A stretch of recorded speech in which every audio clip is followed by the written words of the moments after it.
जायचं ना आपल्याला. नाही गावात नाही म्हणतो राव.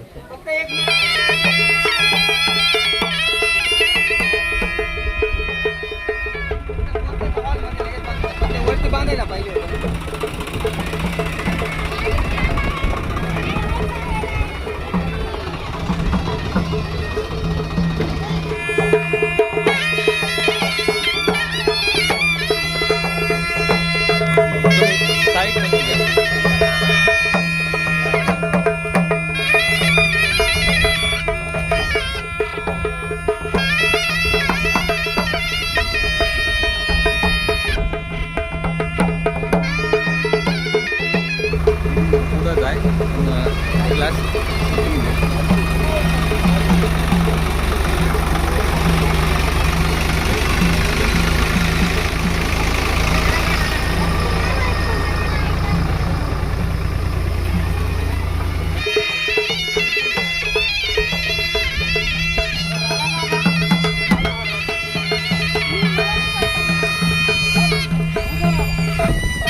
फोटो घ्या ना फोटो.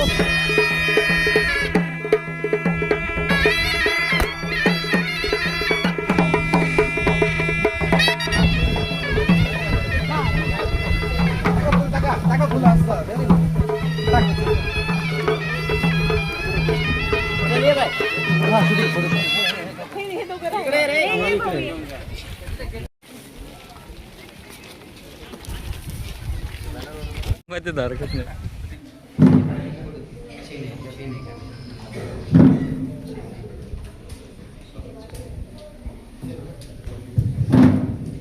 आदिवासी समाजाचे प्रेरणास्थान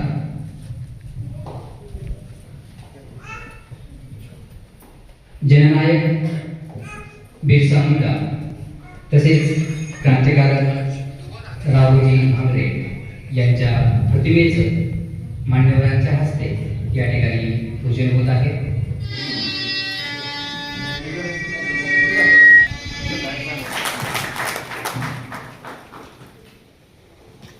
साहेब हे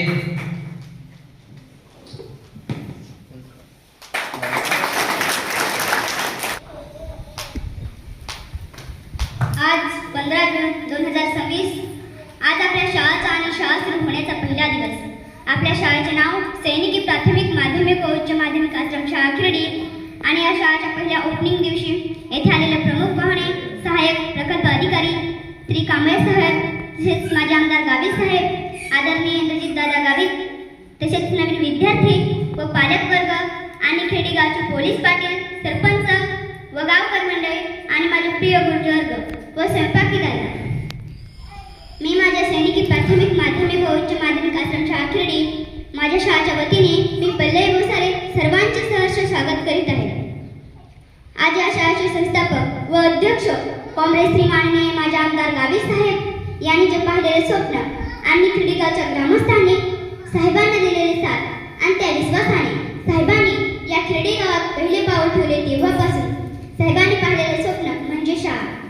मित्रांनो, साहेबांच्या मार्गदर्शनाने आणि आदरणीय इंद्रजित दादा यांच्या नेतृत्वाने गावित साहेब जेव्हा या परिसरात फिरत असताना त्यांना एकच गोष्ट नेहमी लक्षात येत होती, ते म्हणजे या परिसरातील शिक्षणाने मागासलेले लोक. शिक्षण असे आहे की वागणे सुदूर, ते जर पिले तर तो गुरगुरणारच आणि साहेबांनी आणि इंद्रजित दादांनी केले आहे. तुम्ही सगळे साहेबांना तुझं मनोगत खूप आवडले आणि साहेबांनी तिचं कौतुक म्हणून या ठिकाणी पुष्पगुच्छ देऊन साहेब त्या ठिकाणी आभार व्यक्त करते, तिचे स्वागत करतात. तिने शाखेमध्ये या ठिकाणी होता आणि नुकतंच 12वीची जी या शाळेची पहिली बॅच गेलेली आहे, या पहिल्या बॅच मधला हा आलेला पहिला विद्यार्थी आहे. साहेब सदर विद्यार्थी हा प्रथम आलेला आहे. मंचावरील उपस्थित मान्यवरांना मी या ठिकाणी विनंती करतो की आपणही या ठिकाणी यावं. उजेड येतो ना. तिसरी चला एक मिनिट हा, एक राहिला. गुणगौरव होत आहे समवेत. 1 2 3 विभागामध्ये या ठिकाणी बरे आहे की आपल्या लेकरांना आपण देखील लक्ष ठेवलं पाहिजे. तो बरोबर शाळेत जातो का? आपल्याला मागितला सांगितलं त्यांनी तो पुढे त्यांनी मनात धरून प्रयत्न केला. 2, 3.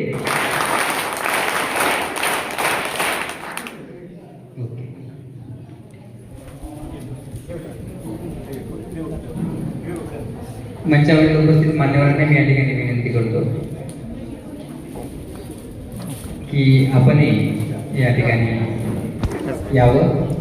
27 च्या पहिल्या दिवशी 15 जून 2026 रोजी शाळा प्रवेशोत्सव जो या ठिकाणी आयोजित केलेला आहे, आदिवासी विकास विभागाच्या निर्देशानुसार प्रत्येक अधिकारी कर्मचारी यांना दत्तक पालक अधिकारी म्हणून घोषित करण्यात आलेला आहे. आणि त्या अनुषंगाने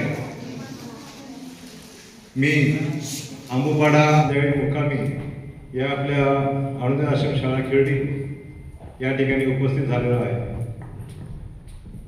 जेव्हा हे संशोधन पाहिजे निश्चित तुम्ही उजवलेलं पाहिजे. आजचा जो हा कार्यक्रम आहे शाळा प्रवेशोत्सव म्हणजे पहिला दिवस जो आहे तो उत्सवाचा त्याला नेमक दिले गेलेला आहे. पहिला दिवस हा आनंदाचा असतो, उत्साहाचा असतो. आता या भाषेत पहिलीपासून ती 12वी पर्यंत होती, बरोबर का? विचार करा, आम्हालाही मुलं आहे तसं असतं.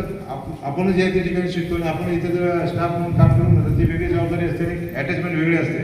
ते शासकीय आश्रमशाळा असो, मानवी आश्रमशाळा असो की शासकीय वसतिगृह असो, याचा प्लस पॉईंट असा आहे की त्या काळामध्ये जी पिढी त्या आश्रमशाळेमध्ये शिकली असेल, शासकीय अनुदानामध्ये किंवा हॉस्टेलमध्ये शिकले असतील, राहिले असतील, त्यावेळेची मुलं ही आज आपल्या डिपार्टमेंटला मोठ्या हुद्द्यावर आहेत, शासनाच्या मोठमोठ्या पदावर कार्यरत आहेत. हे आपल्यासाठी अभिमानाची गोष्ट आहे.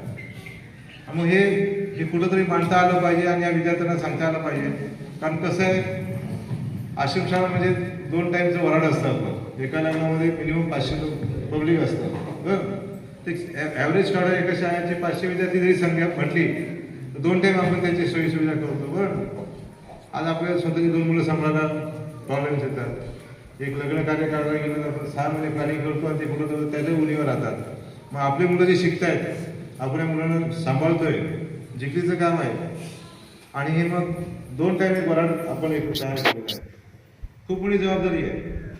या पालकांनी आपल्यावर सोपवलेलं आहे. जन्मदाते ते आहेत, पण घडवतोय आपण. ही मुलं जी पुढं जात आहेत ना, तर ते त्यांची जे शिक्षण म्हणून ते पुढे जात आहेत ती आपल्याला समाधानाची गोष्ट आहे. हा माझा विद्यार्थी, या शाळेचा विद्यार्थी या हुद्द्यावर आहे, माझ्या शाळेचा विद्यार्थी स्पोर्ट्समध्ये अशा ठिकाणी आहे. हे तुम्ही एकदा या शाळेमध्ये एंट्री केली ते शिस्तीचं पालन तेवढंच आहे. प्लस असं आहे की ते सैनिकी शाळा सुरू झालेली आहे. नावाचं सैनिक शाळा कसं शिस्तप्रिय असतो तुम्ही पाहिलं असेल, अनुभव असेल किंवा ऐकलं असेल. पुढे तुम्हाला राष्ट्रभक्ती करण्यासाठी चांगली संधी आहे. इतर आश्रमशाळेमध्ये 10वी 12वी आर्ट्स आणि सायन्स आहे, काही आश्रमशाळेमध्ये ITI अटॅच चालू पडत आहे, तर ते टिपिकल आहे. पण जर इथं सैनिकी स्कूलमध्ये तुम्हाला शिक्षण दिलं जात असेल, प्रशिक्षण दिलं जात असेल, तर हे तुमच्यासाठी खूप मोठी गोष्ट आहे. म्हणजे 12वी झाल्यानंतर तुम्ही जर एखादी मिलिटरीची काही भरती निघाली, पोलिसांची निघाली, तर ती इझिली लागू शकते. कारण तिथे जे ट्रेनिंग दिलं जाणार आहे ते आम्ही ते घेतलेलं असणार आहे. आणि जे आम्ही जातो मुलांना ते रनिंग असते, रोजचा व्यायाम असतो आणि स्पर्धा परीक्षेचं नॉलेज दिलं जातं. मग हे जर तुम्हाला इथं दिलं जात असेल तर तुम्ही परफेक्ट होऊन बाहेर पडणार. जेव्हा तुम्ही 12वी उत्तीर्ण व्हाल तर 12वी नसेल तर ते कुठेतरी तुम्हाला सर्व्हिसची संधी पण तुमच्या समोर असू शकते. फक्त तुम्ही ते प्रयत्न करण्याची गरज आहे.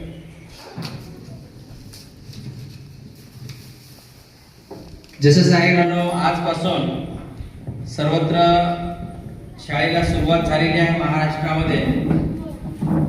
त्याच धर्तीवर आपल्या खेर्डी आश्रमशाळेमध्ये पण आज या ठिकाणी आजपासून आपल्या शाळेच्या पहिल्या दिवसाला सुरुवात झालेली आहे. आणि प्रकल्प कळवणमधून सहाय्यक प्रकल्प अधिकारी श्री कांबळे साहेब आपल्या स्वागतासाठी या ठिकाणी आलेले आहेत आणि त्यांना या ठिकाणी आपली शाळा ही दत्तक दिलेली आहे. जे काही अडीअडचणी असतील, ज्या काही थोड्या उणिवा असतील त्या या ठिकाणी शासनाच्या माध्यमातून, प्रशासनाच्या माध्यमातून या ठिकाणी पूर्ण करण्यासाठी, अजून काही सूचना देण्यासाठी कांबळे साहेब या ठिकाणी वारंवार आपल्या इथं येतील आणि या ठिकाणी आपण सैनिकी प्रशिक्षण या ठिकाणी देतोय. एक रिटायर्ड मेजर आहेत खैरनार म्हणून, ते खैरनार साहेब या ठिकाणी येतात, यांना ट्रेनिंग देतात. पाहुणचावारीचे आमचे एक कर्मचारी आहेत, ते कराटे मास्टर आहेत, त्यांना आपण कधी बोलवतोय? आठवड्यातून एक दिवस त्यांना आपण या ठिकाणी बोलवतो. ते कराटेचं प्रशिक्षण या ठिकाणी देतात. आपण घोडस्वारी शिकवतो, त्यासाठी घोडे आणलेले आहेत. सर्व आता जून पासून या ठिकाणी आपण धनुर्विद्या असेल, शूटिंग असेल, हे सगळे नवनवीन कोणत्याच शाळेवर घेतले न जाणारे खेळ हे आपण या ठिकाणी घेणार आहोत. आणि आपण बघतात की अलंगूनचे साधारण 50च्या वरती मुलांना हे नोकरीमध्ये 5% त्यांना राखीव झालेले आहे. त्याच्यामध्ये काही आता पोलीस लागले आणि नोकरीला जात असताना जर खेळाडू असेल तर तो त्याचा कॉलमच वेगळा असतो ना कांबळे साहेब, त्याचा कॉलम वेगळाच असतो खेळाडूंचा. खेळाडूंना जागाच वेगळ्या असतात आणि त्याच्यामध्ये ह्या खेळाडूच्या जागेमध्ये आपल्या आदर्श समता शिक्षण प्रसारक मंडळाचे, मग खिरडीचा असेल, भेगू, अलंगून, चिंचला, श्रीभवन, कुठल्या असेल, उंबरपाडा वगैरे, हे मुलं जिल्ह्यामध्ये जर पाहिलं तुम्ही तर हे जिल्ह्यामध्ये तेच मुलं या ठिकाणी खेळाडूच्या त्या कॉलम मध्ये बसतात आणि खेळाडूंच्या जागा ह्या राखीव असतात. ते आपलीच मुलं त्या ठिकाणी पटकावतात. म्हणून आपण पण आपल्या या ठिकाणी पाल्यांना सांगून गेलं पाहिजे की खेळामध्ये जास्तीत जास्त त्या ठिकाणी सहभाग घे. सर लोक सांगतील जी काही संस्थेची शिस्त आहे त्या ठिकाणी तुम्ही त्या शिस्तीचं फॉलो करायचा, हे तुम्ही पण या ठिकाणी सांगितलं पाहिजे. एका हे जे काही आदिवासी विकास मार्फत जे काही खेळ खेळले जातात याच्यामध्ये आपला प्रकल्प तर पहिलाच असतो जिल्ह्यामध्ये. त्याच्यानंतर विभागामध्ये पण कळवण प्रकल्पाचं या ठिकाणी नाव वाचलंय आणि त्या कळवण प्रकल्पामध्ये शासकीय आश्रमशाळेचे 30-40% असतील, नाहीतर उर्वरित सगळे आपल्या आदर्श समता शिक्षण प्रसारक मंडळाच्या 5ही आश्रमशाळेचे मुलं आणि मुली हेच त्या ठिकाणी संघाचं नेतृत्व महाराष्ट्र लेवलला त्या ठिकाणी करतात. अशा